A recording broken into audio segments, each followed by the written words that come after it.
few more guests here. Not a problem. Otherwise, you and I can just talk for a couple hours. Exactly.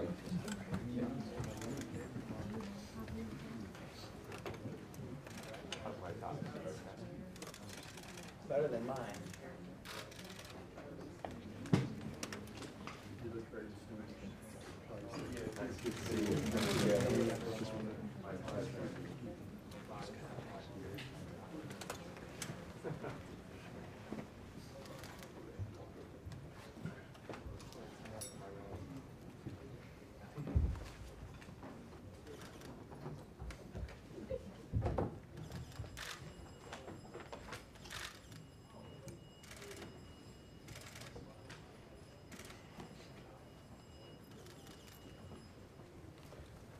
I understand there's a much more interesting session across the hall.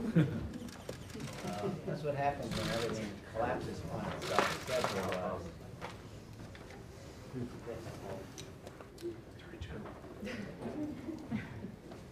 I think you're more interesting. Welcome. Go ahead and get started. This hearing will come to order. Good morning, everyone. This morning we welcome Secretary of the Treasury Steven Mnuchin to testify on the Department's Fiscal 2020 budget request. Mr. Secretary, thank you for being here today. The FY20 budget for the Department of Treasury is $12.7 billion, which is $62 million below the FY19 enacted level. In addition, the budget proposes $362 million in BCA cap adjustment funding for IRS program integrity activities. As in prior years, the request again proposes cuts to IRS that will reduce the resources available to support taxpayers and weaken the agency's ability to protect the integrity of our tax system. The request again proposes to eliminate funding for discretionary grant programs within the Community Development Financial Institutions Fund, and goes a step further by proposing to rescind $25 million in CDFI funding that Congress restored in the FY19 bill.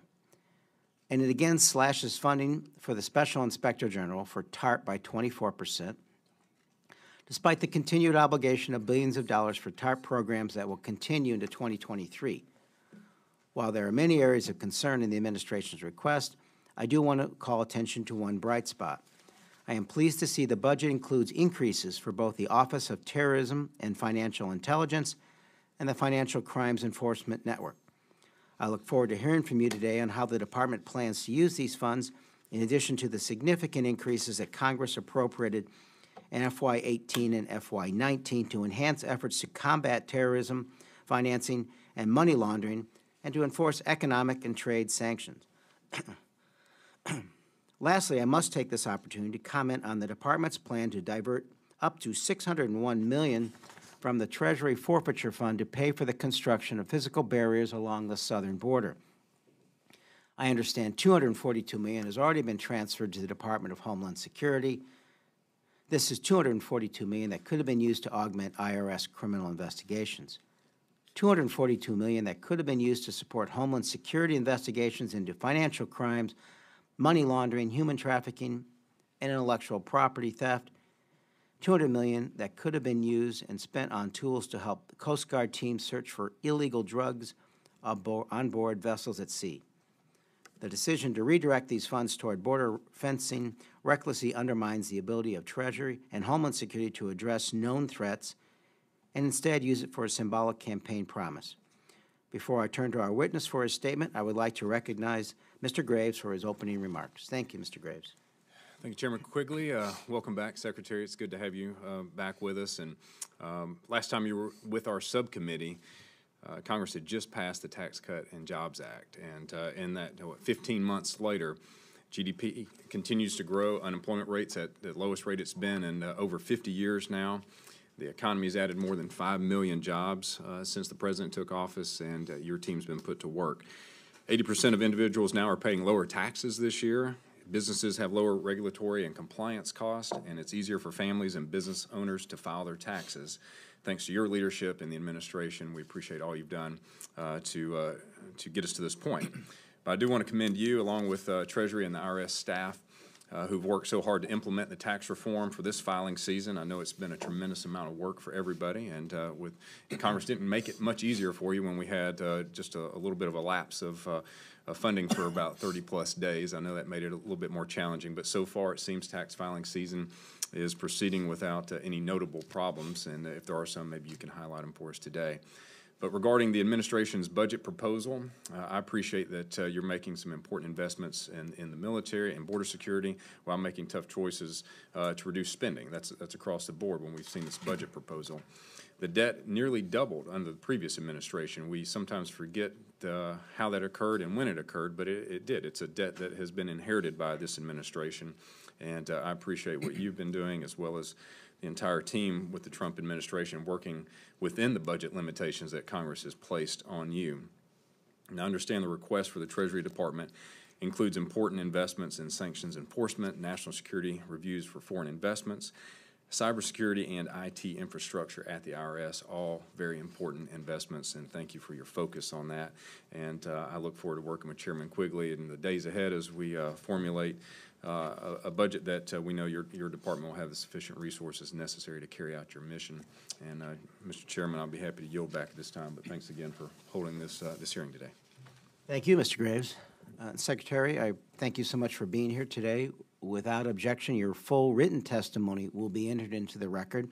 With that in mind, we would ask for you to please summarize your opening statement in 5 minutes.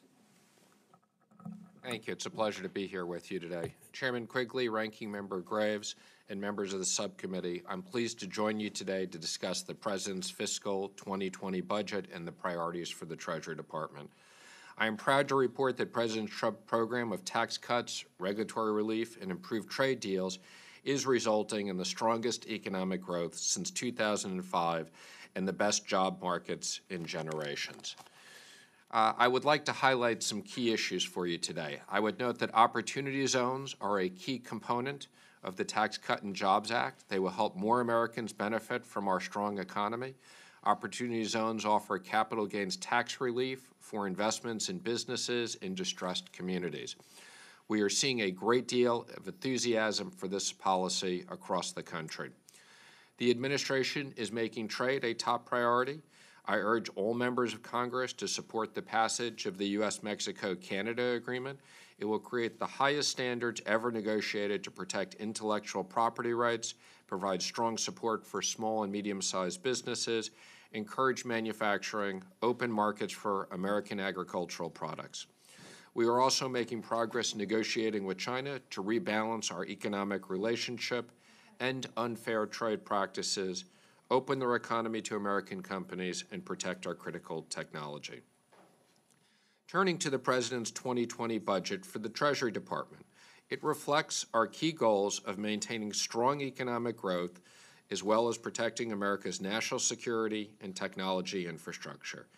We are requesting $35 million to continue implementing FIRMA Modernization Act. This legislation, which passed overwhelming bipartisan support, modernizes the Committee on Foreign Investment in the United States, known as CFIUS, review process. FIRMA enhances CFIUS' ability to analyze transactions for national security while preserving our commitment to an open investment environment. The budget provides for increased funding for TFI and for the Financial Crimes Enforcement Network, FinCEN. These funds will be used to continue to protect the financial system's abuse by rogue regimes and actors, including terrorists, transnational organized crime, proliferators of weapons of mass destruction, and other threats to our country.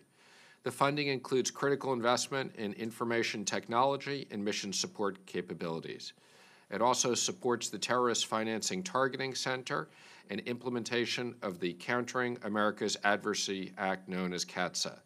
It also further expands FinCEN's ability to combat cybercrime and prevent the illicit exploitation of emerging payment systems, including cryptocurrency.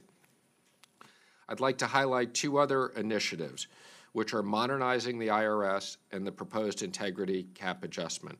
Our 2020 request for $290 million for the Business Systems Modernization Account is the first installment that will go towards upgrading IRS systems and operation. This plan will reduce long-term costs of maintaining these systems and dramatically improve taxpayer service.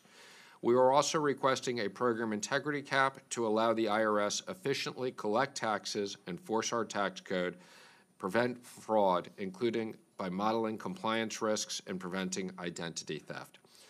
We anticipate that a $15 billion investment over 10 years would generate over $45 billion in additional revenue.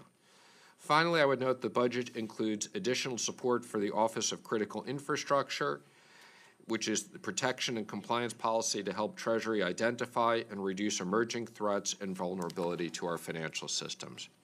I look forward to answering your questions, and thank you very much. It's a pleasure to be here with you. Thank you, sir. We appreciate that. So yesterday I was asked what questions I would ask you today, and it just seemed humorous to me at the time. I was suggesting it wasn't going to be about how your NCAA brackets had gone, but how'd they go? I'm a bigger fan of professional basketball. I got it. I'm not an expert at NCAA. All right. So, so the press doesn't think I totally misled them. Let me get to the point. Last week, we were well aware that the Chairman of Ways and Means, under 6103 of the Tax Code, requested the President's tax returns.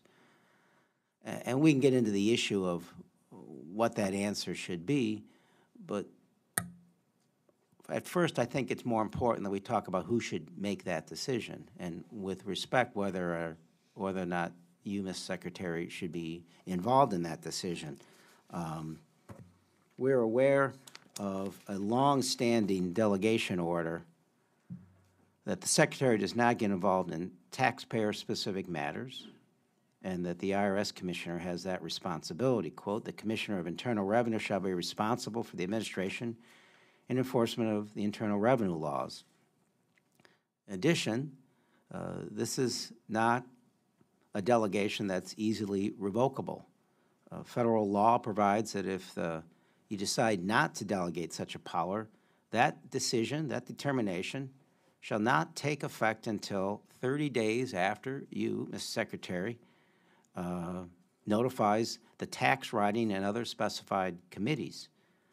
So it raises the question as whether a decision to decide this by yourself is appropriate and legal. So let me begin with that and get your reaction as to whether or not you should be the one making that sort of decision, sir.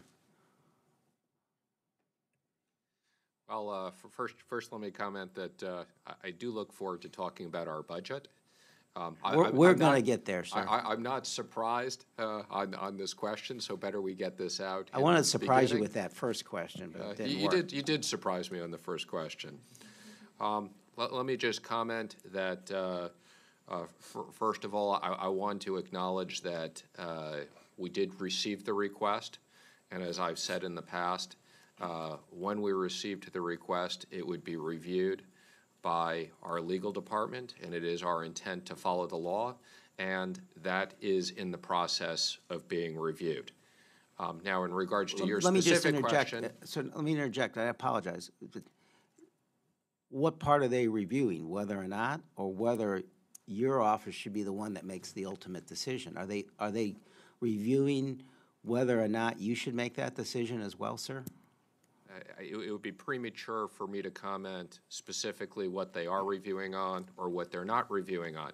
But I would highlight, okay, I think, as you know, the law calls for a request to me. As you've said, there is a tradition of delegating certain responsibilities. I would just comment that it is my responsibility to supervise the commissioner.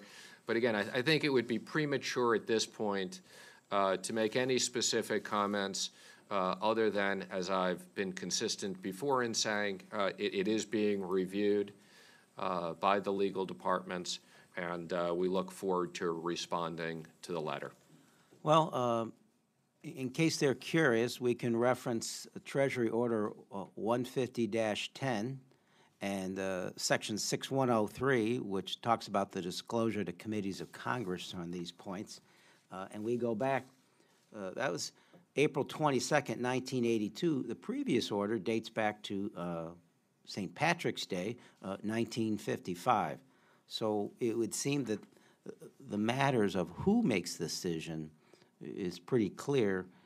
My concern is that we're going to get past that point, and the decision as to whether to pass these on will have already been made. But let me ask you in the meantime, the White House Chief of Staff made his thoughts on this pretty clear. Have you spoken to the White House Chief of Staff or the President about this decision? I have not spoken to the White House Chief of Staff or the President about this decision. Has anyone from the White House talked to you about this decision? To me personally or to other people within my Well, department? you personally first and to other people second. I have not had any conversations with anybody in the White House about this issue Any personally. communication? I personally have not had any communication with anybody in the White House, although I want to be specific, that relates to me and not everybody at Treasury. Okay, so to your knowledge, has anybody in the administration communicated with anybody in your office about this decision? Our legal department has had conversations prior to receiving the letter with the White House General Counsel. And did they brief you as to the contents of that communication? They have not briefed me to the contents of that communication. I believe that was purely informational. You believe what was purely? I believe that the communication between our legal department and the White House General Counsel was informational, that we obviously had read in the press that we were expecting this. So they communicated just to say expect this, or did they talk about their views in any way, shape, or form as to how you should Again, respond? Mr. Chairman, I want to be clear. I personally wasn't involved in those conversations. Again, I want to be very clear and not be misleading. I acknowledge that there were conversations. I am not briefed on the full extent of those conversations. And I would also just comment, those have been prior to us receiving the notice. Yeah, because they saw the handwriting on the wall. I think, as you know, it was widely advertised in the press beforehand, so this wasn't exactly a state secret that we thought we'd be getting it. I think this committee would like to know if in those communications the White House expressed their desire to you or anybody else at Treasury what their views or how you should act on this matter. So if you could pass that on, sir, we would greatly appreciate it. I'll pass on to Mr. Graves now. Thank you, Mr. Chairman. Mr. Mnuchin, Secretary, it's interesting how these committee meetings and appropriations have turned into investigative hearings, putting different individuals from the administration on trial, it seems at times. And so, you know, Mr. Chairman, I think fair for the Secretary to respond that they're going to fully comply with the law, when I think we all know this is a political stunt by the new majority who just couldn't wait to get a gavel and to scour through all the rules of the Ways and Means Committee into how they might use their political power and influence to retaliate against a political opponent that they just disagree with, they don't like. You didn't like the outcome of the Mueller report, so now we've got to issue a subpoena and request that the Attorney General break the law and reveal classified information and other things. It's remarkable to watch this occur. So, Mr. Secretary, I appreciate your good work, what you've done. As I said in my opening statement, all that you've done to assist the economy, to make sure that there are plenty of jobs being created, 5 million new jobs since the administration took place. The GDP is growing strong. Unemployment's at a 50-plus year rate of the lowest ever in the 50-plus years. And yet, what do we want to talk about? Tax returns. Why? I'm sure the President has filed the financial disclosures as required by law, and I don't see any questions about that. But for some reason, the new majority just wants to peek in a little bit further, and because they're just determined to prove something that they think might exist somewhere. And in each turn, they get turned down, and it's proven false. In fact, there was no collusion, there's no obstruction, but that's not enough. And here we go again with something else that might not ever end. But halfway through this administration, y'all are doing a fantastic job. I'll go to something more pertinent to the day, and that is tomorrow we understand that in the House Financial Services Committee there's going to be The chairman and CEO, Jamie Dimon, is going to testify, and he is hopefully going to speak a little bit about cybersecurity. That's one of your priorities, and I'm grateful for that. But the chairman and CEO said that the threat for cybersecurity may very well be the biggest threat to the U.S. financial system, and that they spend about $600 million every year just to ward off cybersecurity attacks. You've made an investment, at least a request in your budget, for $7.7 million of an increase to strengthen the financial sector's cybersecurity infrastructure. You're taking that threat seriously, and we appreciate that. Can you just give us a little bit of a glimpse? Is the financial sector sufficiently prepared, in your mind, to manage large-scale business disruptions, data disclosures, and other cyber events? Talk about that for a second. Sure. Well, thank you very much. I mean, let me just comment that cyber issues specifically relates to the financial infrastructure, which is a responsibility of the Treasury Department working with DHS, is something that we take very, very seriously. And this requires an ongoing investment. This is not just a one-time investment. This will focus on a continuing investment. I am actually hosting a meeting tomorrow afternoon of those CEOs at the Treasury Department, specifically with our cybersecurity experts. I will be having representatives of both DHS and the intelligence community there with me, as well as a session with the regulators. So this is one of the highest priorities for the department, and this is something we will continue to work with the private sector. The private sector has the primary responsibility, but this is an area where we need to improve the effectiveness of the U.S. government working with the private sector to prevent what could be both state actions and non-state actions, attacks to our infrastructure. The additional $7.7 million that you're requesting, share with us a little bit about how you expect to use that, how that might help with that goal. That is to staff up our internal department to do this. I think, to be honest with you, this is a rather modest request, given the size and the significant risk. And this may be something that we'll come back to in the future and ask for more money, just as we appreciate we've asked for more money for TFI. I think that's been very effectively used. We appreciate it.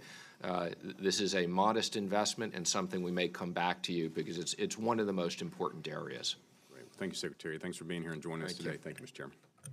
Ms. Kirkpatrick. Ms. Torres. Secretary Mnuchin, I understand that a total of $9.6 billion has been provided for the hardest hit fund since its creation. How much of that funding is left? I'm not aware of that specific number, but in the past 2 years, what are the main purposes for which the funds have been used? So the hardest hits funds, I believe, as you know, was money that was... I know what it is. Just answer my question, please. Can you repeat your question? In the past 2 years, what are the main purposes for which those funds have been used? They have been allocated to different states for various different purposes as the funds are specified. It's not an arbitrary situation. Exactly what were they been used? You don't know? Can you follow up with my office and let me know? Absolutely. Thank you. It's for various mortgage-related issues in different parts in the states, but we're happy to give you a more detailed update. With the President's decision to spend up to $601 million on the border wall out of the TFF, can you tell me what other law enforcement activities will not be supported in fiscal year 2019? I don't know the answer to that. The request for the fundings was a request that came from DHS for law enforcement purposes. DHS has prioritized the different things. I can't tell you. It's not within my domain. Okay, so law enforcement purposes are only a priority at the border, but not in our communities?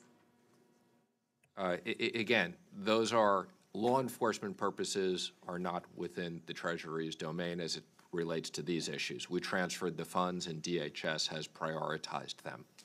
In prior years, Treasury has sought to maintain a minimum of $100 to $150 million in the TFF for operating expenses for the subsequent fiscal year. Treasury's latest reporting to the subcommittee projects that there will only be 71 million remaining in the TFF at the end of fiscal year 2019. Are you concerned that the projected balances will be insufficient to fund essential operations for fiscal year 2019? I'm not. That was somewhat of an arbitrary number.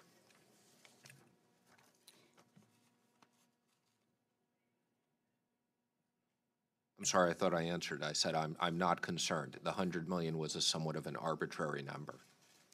Is that enough, 71, that number that you have that is projected to be left, is that enough to fund current activities?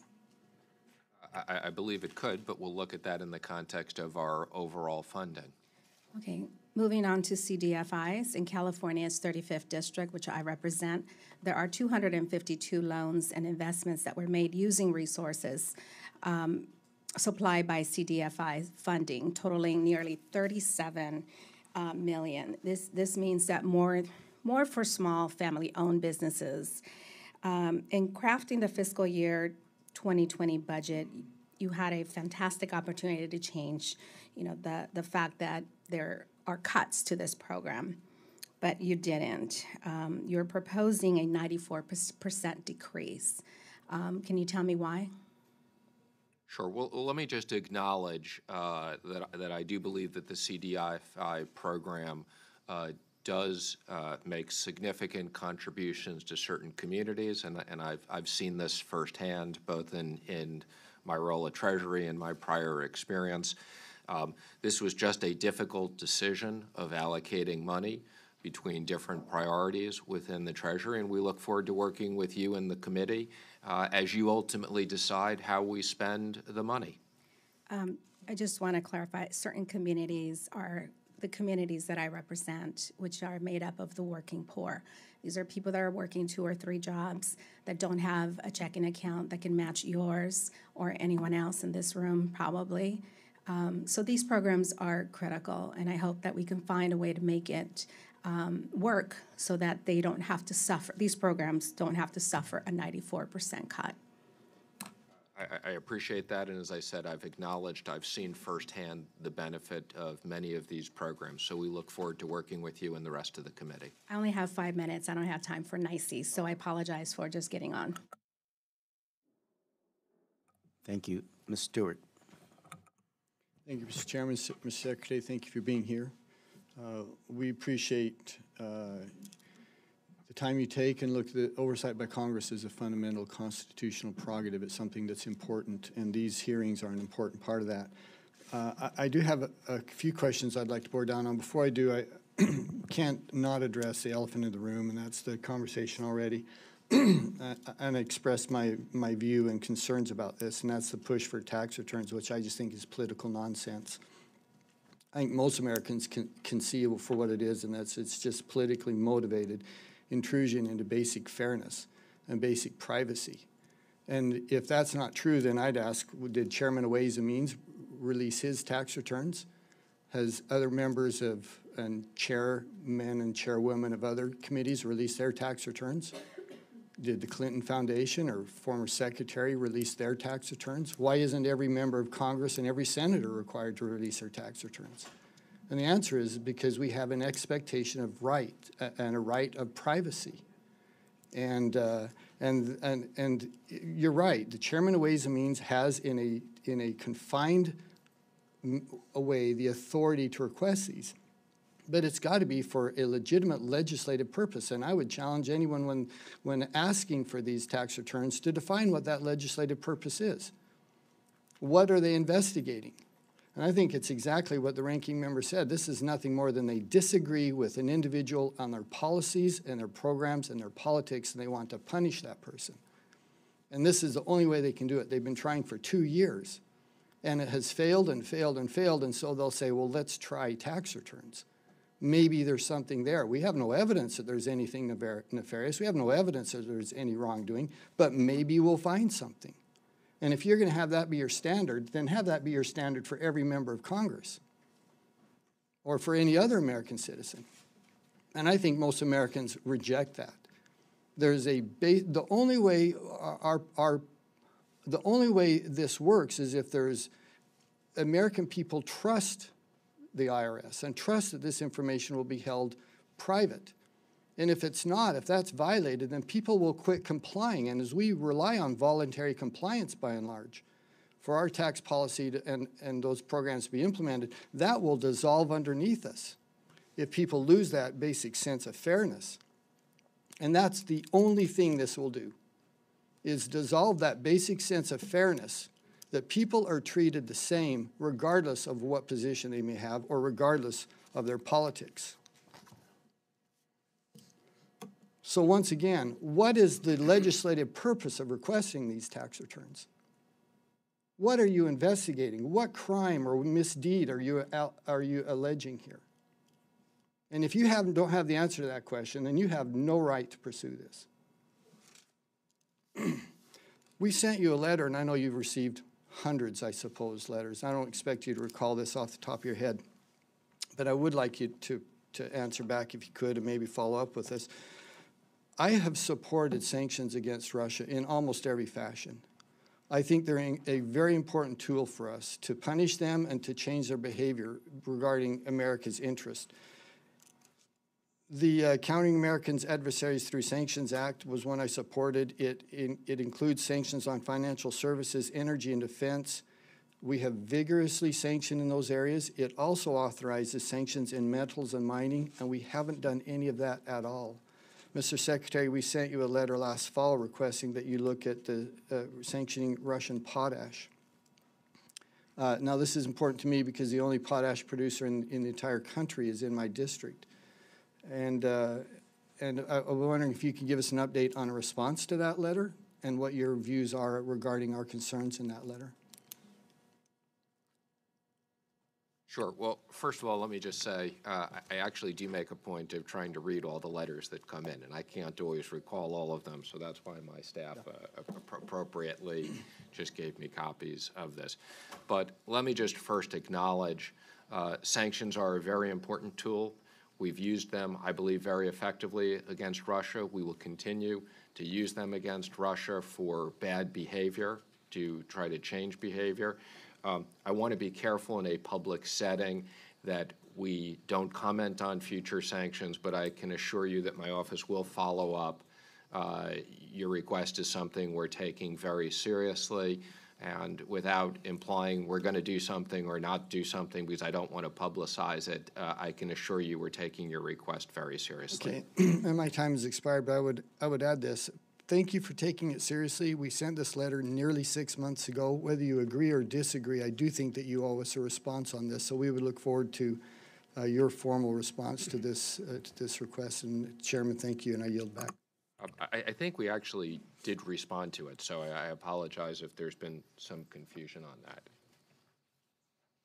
on March 11th, but we'll get you another copy. Thank you, Mr. Secretary. I'm sure that President Obama is relieved that the Republicans didn't use their oversight authority and committee structure to analyze and dissect any part of his administration. So I'm sure he's relieved that that never happened. Mr. Cartwright. Thank you, Mr. Chairman, and thank you, Secretary Mnuchin, for joining us again this year. Just down the hall, we have Attorney General William Barr. Did you guys take the same cab over? We did not, but as I referenced before, I'm sure his is even more interesting than ours is this morning. Don't sell yourself short, Secretary. And if you do happen to bump into the Commerce Secretary, we're still waiting for him to show up. We're waiting by the telephone. We'd still love to hear his testimony this year. I wanted to ask you about the Community Development Financial Institution Fund, and you're aware of what that is, right?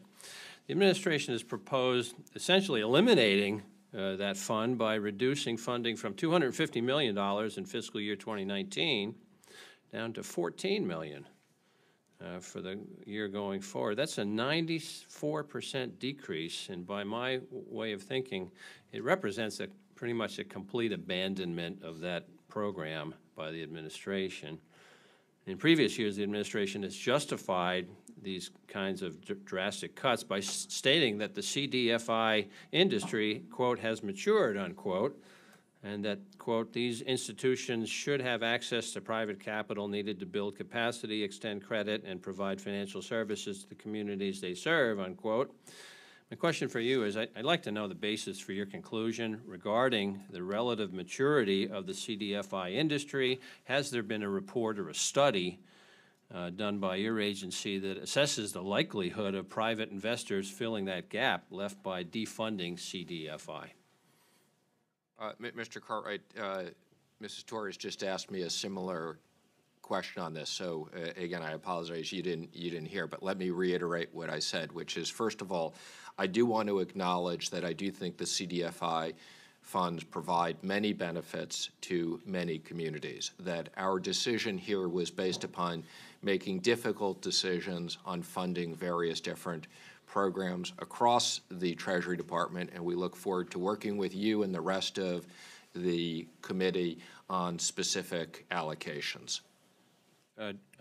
I did miss your answer before. Did she ask you whether you'd done a report or study to analyze whether there is a likelihood of private investors filling the gap left behind defunding CDFI? I apologize. I didn't answer that specifically for you. I don't believe we've done a report, although I will check. But as I've said, I want to acknowledge that we look forward to working with the committee on this funding. And I want to encourage you to commission such a study or a report so that we're basing our decisions on, facts and evidence. I think that's a good idea, and I will encourage the staff to review this and do additional research on it, either internally or externally. Perfect.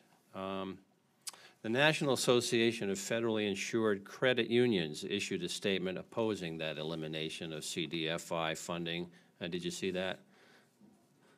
I haven't seen it specifically, but I'm not surprised. Not surprised. In my previous life, I was a banker, and I'm familiar with, again, as I've said, I've seen specifically in certain communities where these have helped. So we look forward to working with you on this. Glad to know you've been paying attention.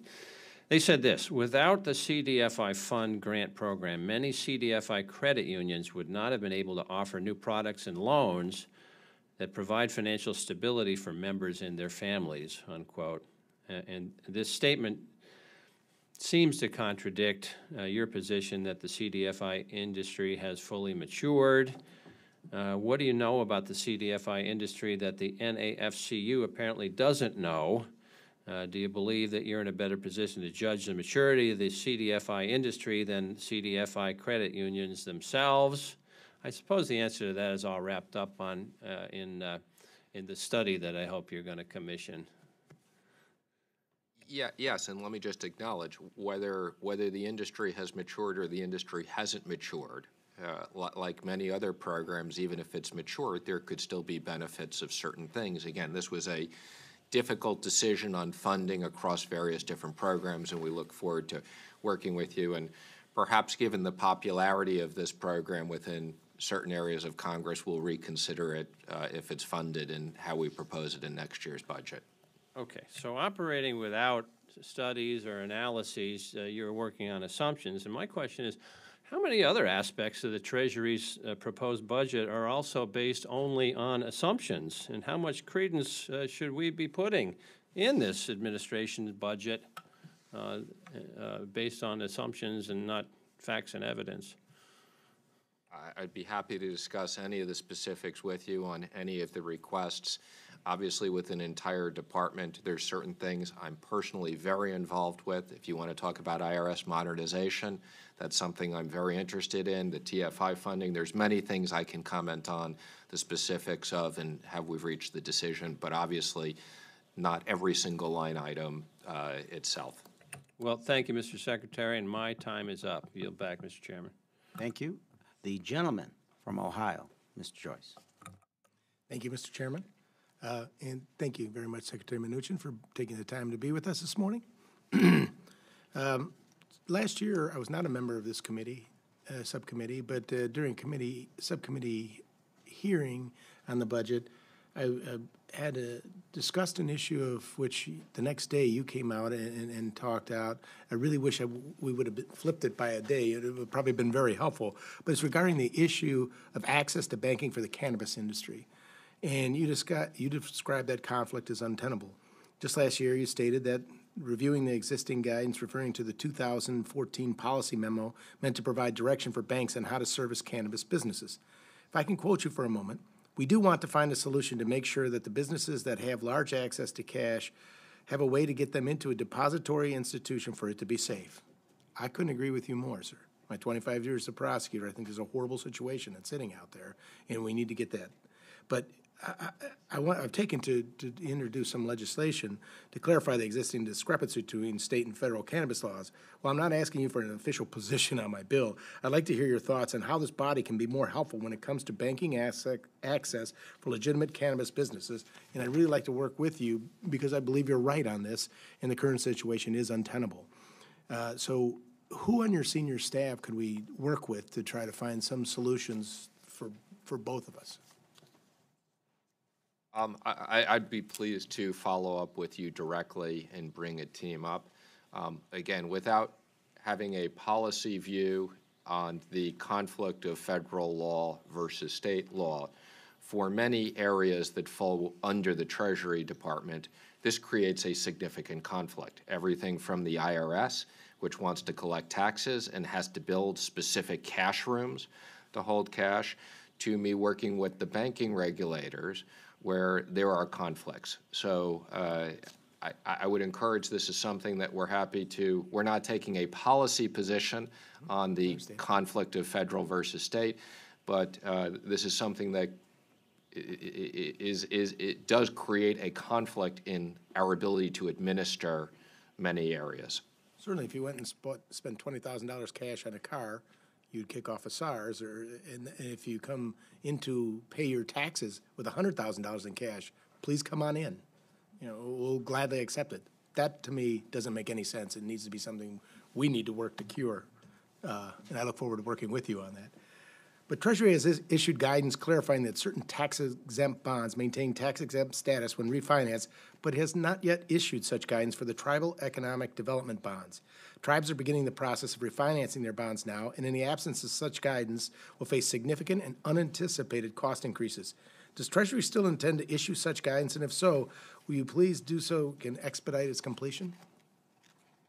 We're in the process of issuing, as you can imagine, an enormous amount of guidance as it relates to the Tax Act. So I'm not aware of this specifics, but I assure you I will check with the staff and we will follow up with you to see where that is. We have many hearings on today, and I'm the ranking member in Interior where these Indian issues will come up, tribal issues will come up more often. So that's why I have an interest in making sure that we can fix those. So completely understand. Thank you. And, you know, another one was that the Treasury Tribal Advisory Committee was authorized in 2014 to advise the Secretary on all tax matters related to Indian country. Appointees to the committee have been chosen by Congress and Treasury, and the charter is written. Unfortunately, Treasury has never convened a meeting of this committee. Is it your intent to convene a meeting of this committee, and if so, when? I wasn't aware that we hadn't done that, so I appreciate you bringing it to my attention. I have no idea why. It sounds like we should convene that, so we will follow up with that. Thank you for bringing it to my attention. Well, thank you for following up. And lastly, the Opportunity Zone program creates tax incentives for investment in designated census tracts which are economically challenged. Many of these Opportunity Zones include lands held in trust by the federal government for tribes. But because Treasury's draft regulations require funds to be used to purchase and improve property in designated zones, they inadvertently exclude these lands held in trust and also inadvertently exclude tribal governments from being eligible. Will you look into this matter, and if the exclusion was in fact inadvertent, can do what you can to ensure that the final regulations include tribal governments and lands held for these tribes and trusts? Yes, that issue I'm somewhat more aware of. And let me just comment in general. I think the Opportunity Zones are a very important program, and this is something that I hope that people can work across party lines as we continue to implement this. There are some technical issues, as you've said. This is a highly technical issue that we're trying to figure out how we solve. We don't yet have resolution to. I certainly appreciate your time and being here today. And on behalf of my other members who might have got up and left, there seems to be only 4 of us on every committee. And as you know, there's other hearings that are taking place today. So they've left to attend other hearings. I will be leaving, and it has nothing to do with disrespect for you, sir. It was just the fact I have other hearings we have to attend as well. I yield back. Thank you, sir. And the gentleman should be commended for his clear, consistent, ongoing concern for the issue related to cannabis banking and the related issues that go with it. And Ms. Secretary, I want to touch on, before we go where we started this, but you're correct in discussing the issues of FY20. Let me let you take some time to address an area of concern that's come to our attention, and that is the reports. Then the quote is mass exodus of staff due to internal disagreements and lack of direction. Can you address the concerns within Treasury of loss of staff? I don't believe we have. So if there's specific questions you have, but we have not lost staff due to issues or anything else. So despite what may or may not be written in the press, it's just not factually correct. I just want to get your answer, sir, on the record. But toward that end, FY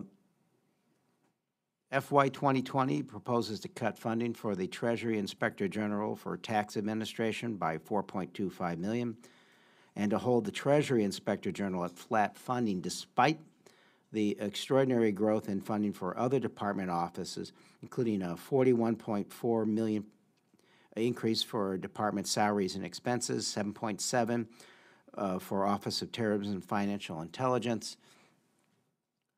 So there are parts of the agency that are growing, except for those that oversee and do inspections of how you are doing. Can you justify at this point in time cutting the watchdog while parts of the agency are otherwise growing?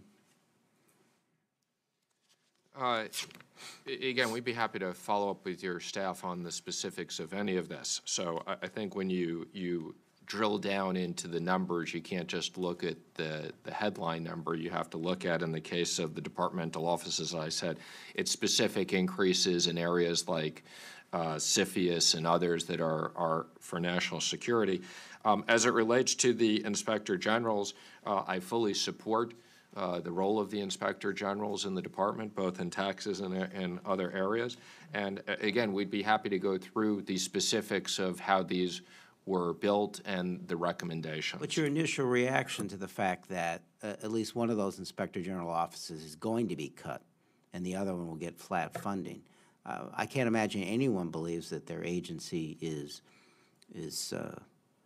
of a mind that it can't be inspected and shouldn't have a hearty inspection of those issues that they are working on. Well, the significant reduction, the only significant IG reduction is the area of TARP, and the reason for that is that program is discontinued.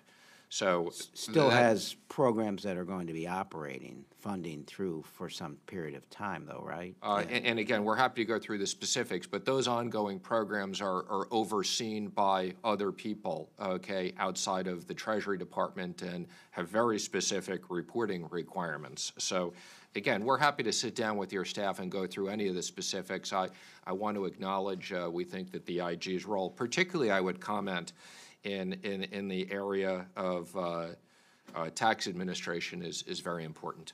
Sure. Well, and TGITA is cut, but obviously the IRS is growing, and hopefully growing to a significant amount to be able to continue its job. But thank you. Ms. Joyce? We gotta go back. I would certainly defer if Ms. Torres has a question at this time. Ms. Torres. Thank you, and thank you for bringing up the issue of cannabis. When there's so much cash around, it creates a lot of problems. And you know, when I look at crime around facilities that sell cannabis, it's a big issue in our communities, and I hope that you will take some time to look into that. I want to go back to the issue of forfeiture funds. I just want to get clarification that the funds required to operate the TFF, the amount that you gave us, $71 million, is an adequate amount to leave in the fund that we should consider? I believe it is, but since you've asked me the question twice, what I would say is, let me go back and just confirm that with my internal group because you obviously have raised some concerns about this, and we will follow up with your staff to make sure that we're 100% comfortable on that and can update you on why we feel that's the case. I appreciate that, and I apologize. Usually I like to send my questions in advance so that our guests are prepared to answer my concerns. It would have been helpful if the chairman had sent me the question about the NCAA in advance. So I That was want to supposed to be talk funny, about Mr. Chairman. the Northern Triangle countries, Guatemala, El Salvador, and Honduras. Obviously, you know, we have a humanitarian crisis at the border with, you know, hundreds of people coming north. Very difficult situation there, not only with crime, but very, very corrupt governments. It's unfortunate that we have provided very little political support for CSIG, which is, you know, the UN investigative body that is commissioned, that is there to help provide support to the Attorney General, and in Honduras is MOXIE. Last Wednesday, April 3rd, the Department of State provided Congress with a list of corrupt officials from the Northern Triangle countries, which was required by my amendment in fiscal year 19 in DAA.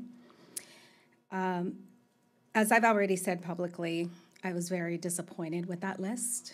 I was very disappointed to see many officials that we know are dealing in narcotics and very much involved in narco trafficking were not on that list.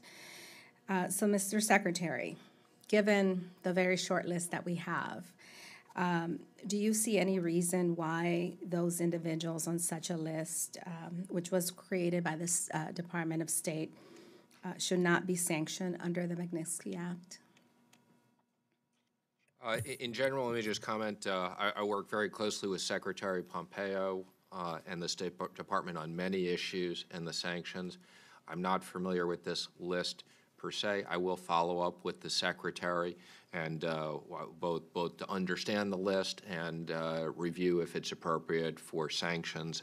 It does sound like it's something we should look at and take into consideration. As I said, we've used these obviously in many other areas. I'm more familiar with in the case of Mexico and Venezuela of drug trafficking and other issues, but I will follow up on that. Again, if we want to deal with the issues that we have at our southern border, you know, we can't be negligent and not pay attention to the very corrupt governments in the Northern Triangle.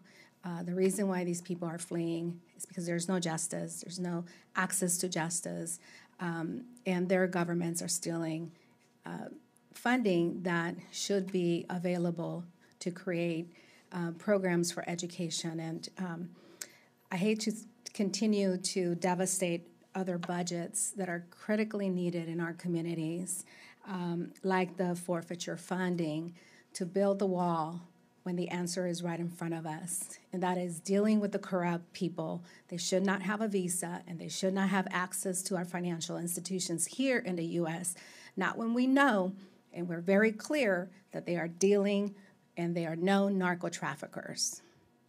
Well, let me, again, agree with you completely that Treasury and this administration in no way wants to look the other way when we're aware of corruption in foreign governments, and these sanctions work, and we will follow up with your office to make sure that corrupt officials do not have access to our financial system. Thank you. I appreciate my time is up, and I yield back. Thank you. Mr. Joyce. Thank you, Mr. Chairman. On that point, Secretary Mnuchin, can you explain what you're doing to help federal, state, and local law enforcement develop the intelligence to understand how drug organizations and laundering their drug proceeds, or how they're laundering their drug proceeds, and what you're doing with the government of China to stop the flow of fentanyl into this country? Because obviously we have a tremendous amount of overdose deaths that exceed car accidents and everything else now. Sure. Well, let me answer your second question first, because that's something that I'm very, very familiar with. I participated in the meeting between President Trump and President Xi, where President Trump specifically asked President Xi to change the classification of fentanyl so that it would be illegal in China. That's something that President Xi said was very difficult to do, but because the request came from President Trump, that was a commitment he made on the spot. I understand that a lot of that is in the works and has changed, and that's a specific area where we very appreciate China working with us on that, because I think, you know, fentanyl is a very significant issue in this country and a big concern of President Trump's. As it relates to your first question, our specific role at Treasury is obviously where we have any specific intelligence in enforcing the sanctions as it relates to money laundering. We also work very closely through FinCEN with all the banks on money laundering. As it relates to specific state and local areas, that's obviously something that we do on an interagency basis. We are not always the primary lead on, but I assure you money laundering is one of our top priorities that we focus on. Thank you for the work that you're doing there. Secondly, I know that when we were in the majority that we took great pleasure in cutting the amount of money that was going to the IRS every year. And I know that you've taken it under your wing to, and the budget request proposes investments to implement your integrated modernization business plan to modernize IRS systems, which I applaud, and taxpayer services in 2 3-year phases beginning in 2019. How will this modernization plan improve the long-term operations of the IRS and the service provided to taxpayers and businesses alike? Well, thank you for raising that issue, because I would say if there's one of the most important things that I think this committee can do is to give us the funding to invest in modernization at the IRS. The IRS has underfunded their technology for years and years. This is not a Republican or a Democrat issue. This has crossed multiple administrations. It's somewhat embarrassing that we are operating at the size and scale we are. The IRS is under attack all the time for cyber issues, and that we are on dated technology. I think, as you know, we had a problem last year, not this year, on tax day because of this dated technology. And I would also say that taxpayers deserve to have capabilities of online customer service that are consistent with other big financial institutions. Taxpayers are paying the government significant amounts of their hard-earned money, and they should be able to have access to information. They should be able to communicate. In this day and age, calling up and asking to speak to a person on the phone is not necessarily the most efficient thing to do. And let me just comment, this has to be multi-year funding. So for this to be effective, we need multi-year funding. This can't be turned on and off. This is going to take 5 or 6 years to implement. Is there an investment also in the data services, the infrastructure there? I know the one thing I've seen is pretty dated. What the equipment that you're forced to use down there is back to the old mainframe days? It's a combination of hardware, software, business processes. It impacts every single area. It impacts our enforcement. It impacts our customer service. Over time, by the IRS taking in all this data, we should be able to do more of our enforcement electronically using technology. And taxpayers deserve to have a better experience, which we need this investment in technology to do. Thank you, sir. Mr. Chairman, I yield back. Thank you. And, sir, I can't agree more. We absolutely need to, on a bipartisan basis, help modernize the IRS, and I hope we're all in agreement that we need to make sure they have the resources to enforce those efforts as well, and that those dollars aren't taken away every year or reduced every year in the process to help fund the other parts of the agency. Mr. Christ. Thank you, Mr. Chairman, and thank you, Secretary, for being with us today. Mr. Secretary, I want to talk about cash. You oversee a lot of important agencies, sir, designed to keep Americans safe and keep the financial system secure. And there's a vast regulatory system built on that. monitoring everything from bank accounts to wire transfers, from terrorist financing, real estate fraud, insider trading, even Russian sanctions, as it were. When money touches the U.S. financial system, it's almost like it comes into the light. I like that. I'm from Florida, and we appreciate transparency, as I'm sure you do. We like to say that sunlight is, in fact, the best disinfectant.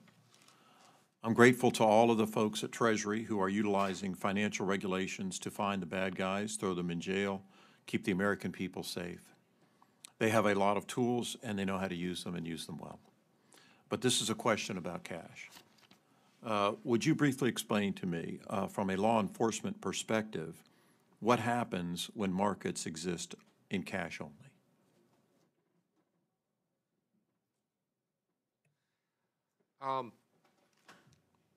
Well, first of all, thank you for your acknowledgement of the many areas. Cash, obviously, particularly as it relates to the U.S. financial system, we need to be able to track cash when it comes in and out of the banking system so that cash transactions are not used for illicit purposes. I would also say a big focus of ours has also been crypto assets for similar reasons, that cryptocurrencies can be used like cash for illicit activities. So cash is something that is very important to monitor.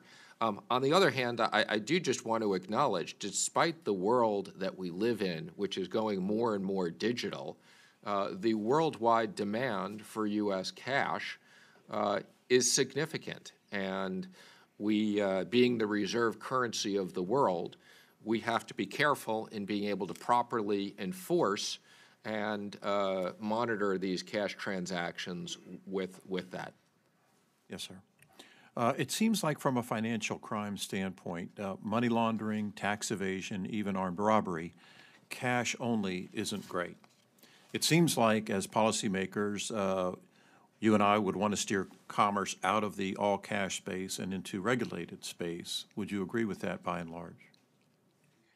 Again, I want to be careful because, yes, as a general matter, cash transactions create a more complicated regulatory environment. On the other hand, as I said, I want to be very careful that we don't regulate that you can't use cash. Fair enough. My home state recently legalized medical marijuana, overwhelmingly, and the industry has responded, Mr. Secretary. By 2020, the regulated, licensed, and taxed cannabis market in my state alone could come close to $1 billion. But because of a discrepancy in federal and state law, and a failure of Congress to act, and a failure of regulators to be proactive, this regulated, licensed, voter-approved billion-dollar industry is going to be all cash.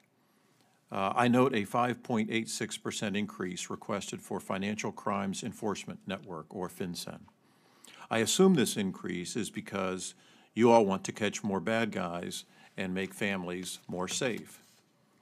So why then is Treasury not doing everything at its disposal to create a workable, reasonable, confidence-inspiring way to make it safe for these companies to bring their revenues into the sunlight?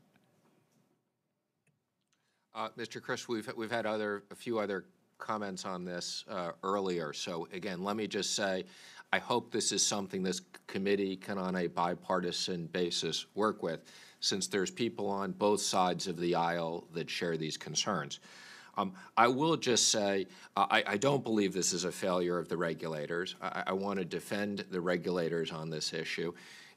The problem is, there is a conflict between the federal law and the state law. And I'm not making a policy comment on what the right outcome is, but I too share your concern, whether it's my supervision of the IRS, where I've already said we have to build cash rooms to take in cash, which creates all different types of security issues.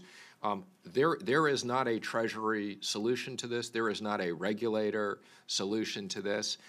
If this is something that Congress wants to look at on a bipartisan basis, I'd encourage you to do this. This is something where there is a conflict between federal and state law that we and the regulators have no way of dealing with. Thank you. Your encouragement is appreciated, Mr. Secretary. Thank you so much. Mr. Chairman, I yield. Thank you. And I'm going to close by commending you as I did in the beginning and questioning you as I did in the beginning. Again, I want to thank you for the notion of including increases for both the Office of Terrorism and Financial Intelligence and the Financial Crimes Enforcement Network.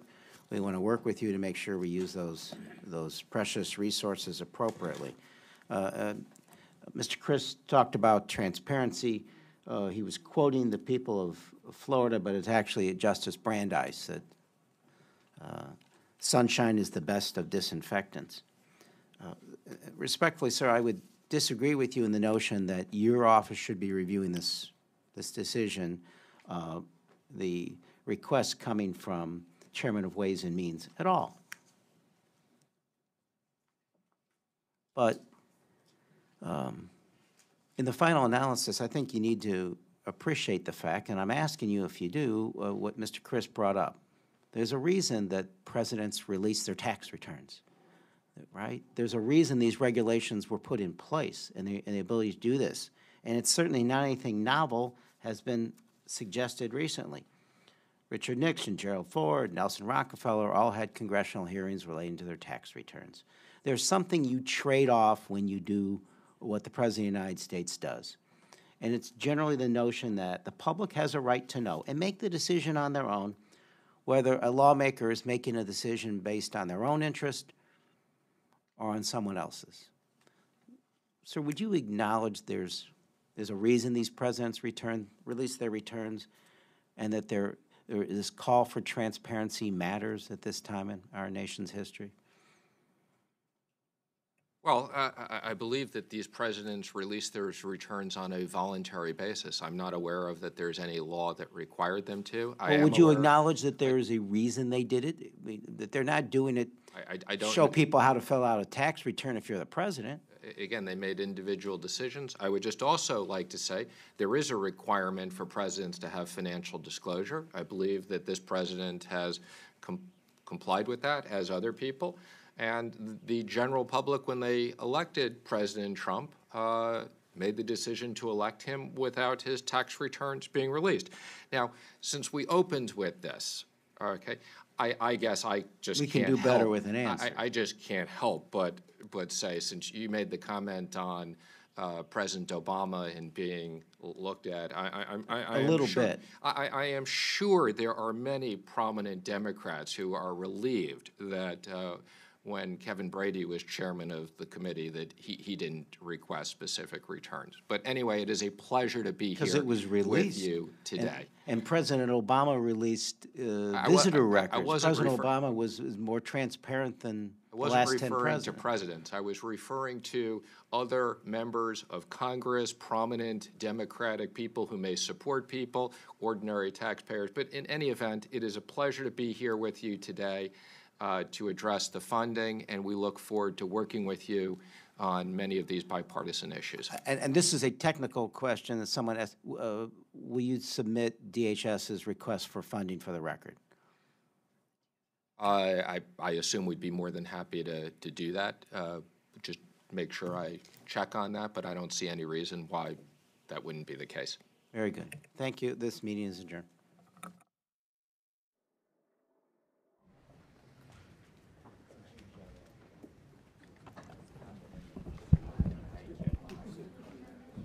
Thank you very much. Thank you for being here, sir. Thank you. Thank you very much. Thank you, sir. Appreciate it. Yeah. Thank you.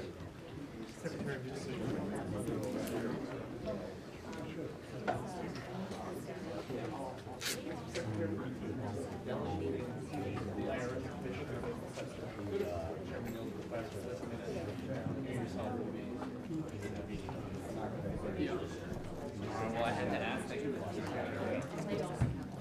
He does, yeah. Thanks. Joyce, thank you.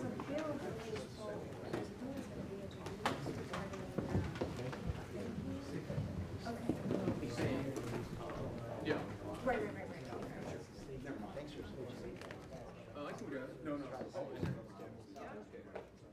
funding